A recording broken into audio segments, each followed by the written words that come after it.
Samsaro bheda darshanah sarva vedanta siddhantah iti Vedanta Dindima.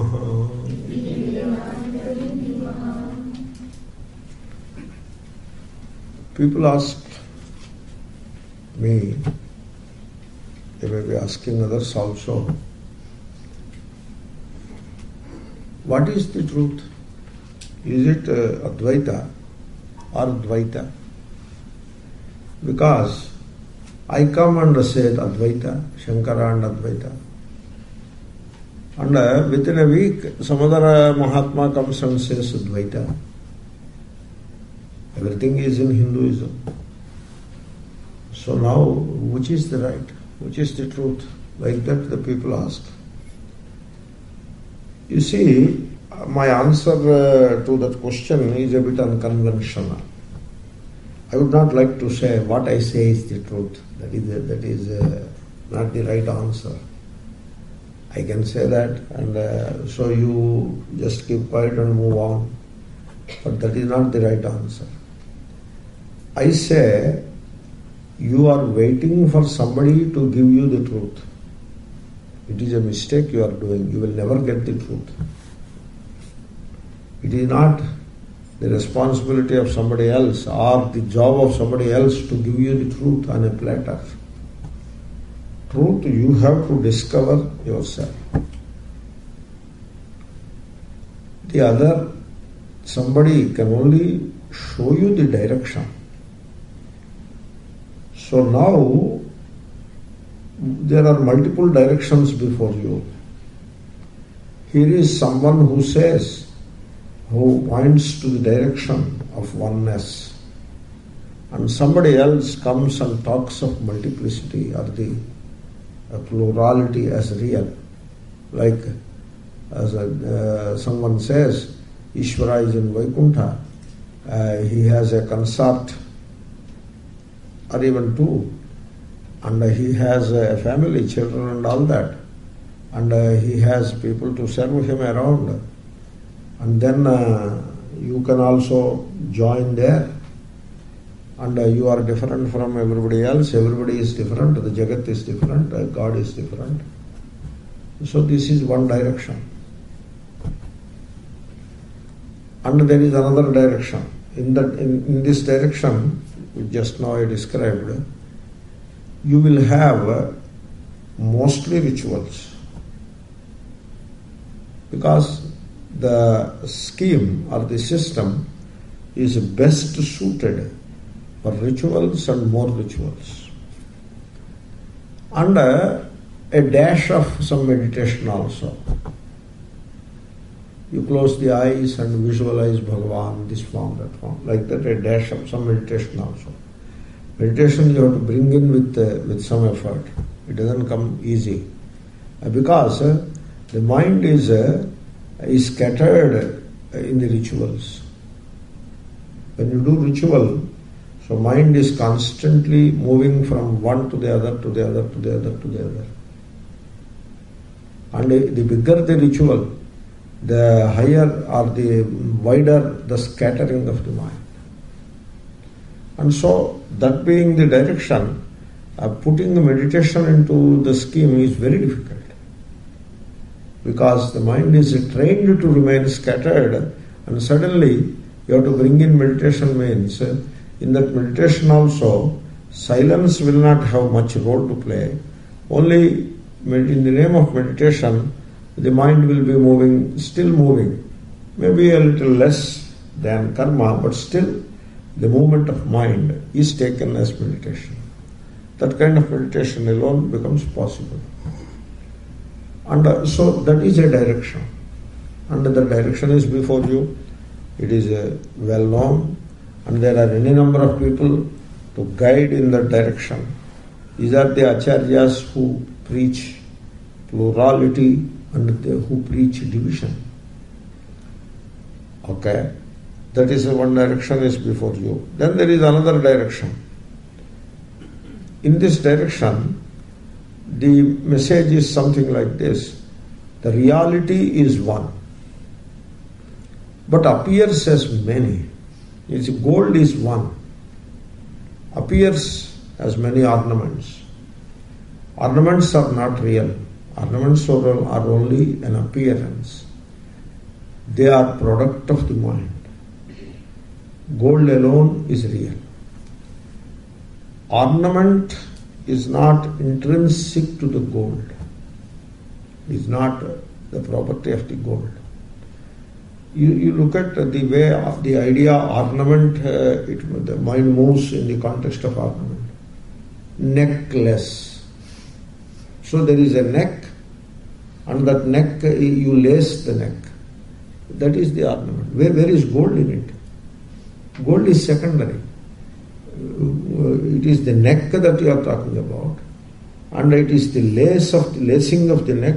I suppose lace is a verb. You check the dictionary, I will also check. So you are talking about the lacing of the neck, and so it is about doing something to the body, and then I must be the body. There is an identification with the body, and so the body is decorated, I am decorated. So all this thing is there. There is so much of ajnana behind it to make something called necklace. And gold has nothing to do with all that. Poor gold, if you ask the gold, are you the necklace? It says, what neck, what lace, I am what I am. And so, the variety of ornaments is a product of the mind. It has nothing to do with the reality. Now you visualize or you imagine a variety of ornaments and superimpose all that variety on the reality called gold. That is how you come out with a world of ornaments. They call it world. Abharana prapancham. Like that in Hyderabad they advertise like that. Chandana brothers. Abharana prapancham. The world of ornaments. That is what it is. It is a world. And you can easily be lost in that world also. Therefore, the reality has nothing to do with this division. Reality, gold is one. It is the illustration. Similarly here, we are talking of the truth, the reality. It appears as many. Many means what? It appears as the Godhead, as the world, and as the individual. The same reality appears as the three. Adhidaiva, Adhibhuta, and Adhyatma. Three spheres. The same reality appears as three spheres. It is like the same space appearing as inside and outside.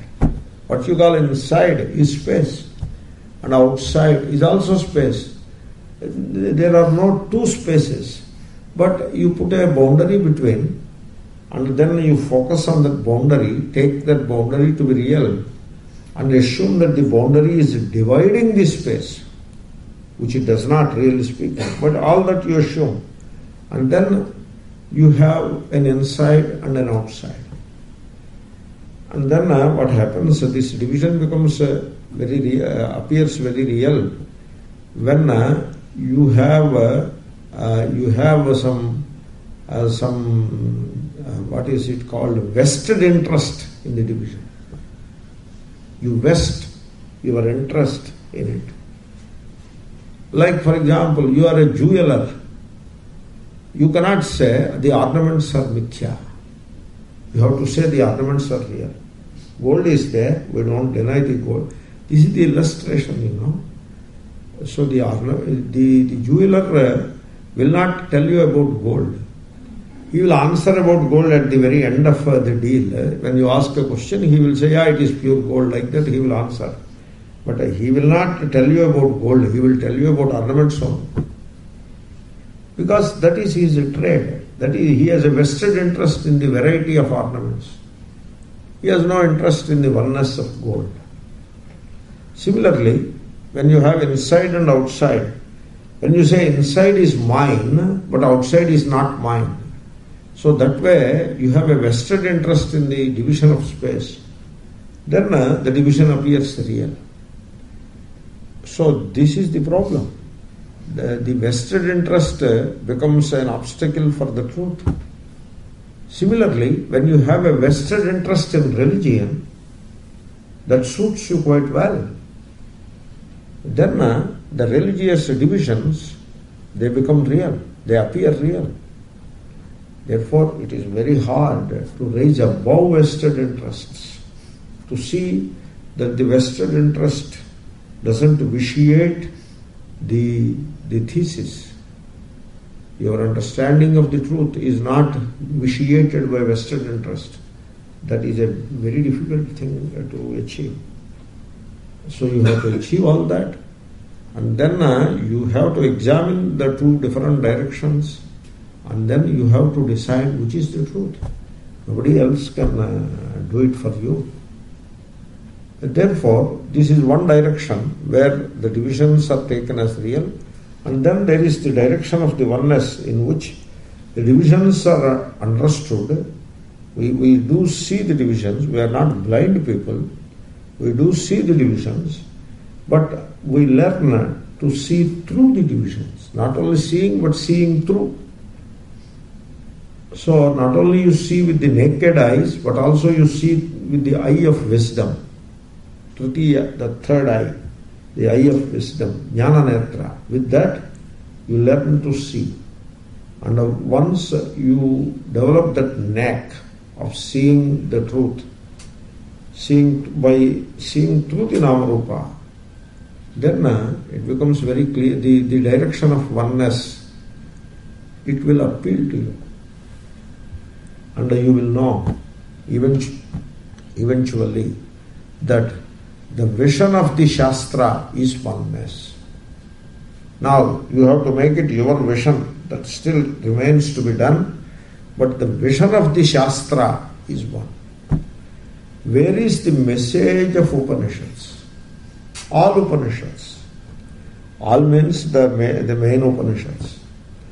Even the Upanishadic literature, when Shankara was examining it, what he received, so he looked around and he commented on 10 Upanishads. And then he quoted 5 or 6 more in his bhashyas. That is the end of it. But then as Shankara came and went, and as the history started rolling, the literature started growing, the religion started evolving, you have Upanishad on everything now. There is an Upanishad called Allopanishad. Allopa, Allah plus Upanishad is the Sandhi, Savarna, Guna Sandhi. So you have an Upanishad about Allah in Hindi, in Sanskrit. It is there. So that means what? As the Islam gained foothold in India, so some Sanskrit scholar has written it, or some Maulvi took the help of a Sanskrit guy and so prepared something and put it in place. And so it remains as part of the literature. So like that, there are too many Upanishads. So everything you should not take like that. Upanishad means you have to remain restricted to the major Upanishads. Major means which were commented upon by Shankara. Because there is Ramopanishad, there is Krishnopanishad, there is Tuvasi Upanishad, there is Devi Upanishad. So like that, every Puranic form has got an Upanishad attached to it. So, because Upanishad sounds great, Therefore, write some Upanishad and put it to Narayana Upanishad, Shiva Upanishad, every you name it, that Upanishad is there. So that way, it doesn't help. There is a Yoga Upanishad, Hatha Yoga Upanishad also is there. So Upanishad means those major Upanishads, the 10 of them. And so that way you have to restrict yourself there. And the entire message of those Upanishads, Sarva Vedanta, Vedanta is Upanishad. The message, that is what we call Shastra. So the message of the Shastra, the entire Shastra, is the oneness. Sarva Vedanta Siddhanta. Siddhanta is the considered opinion or the message of the Shastra. having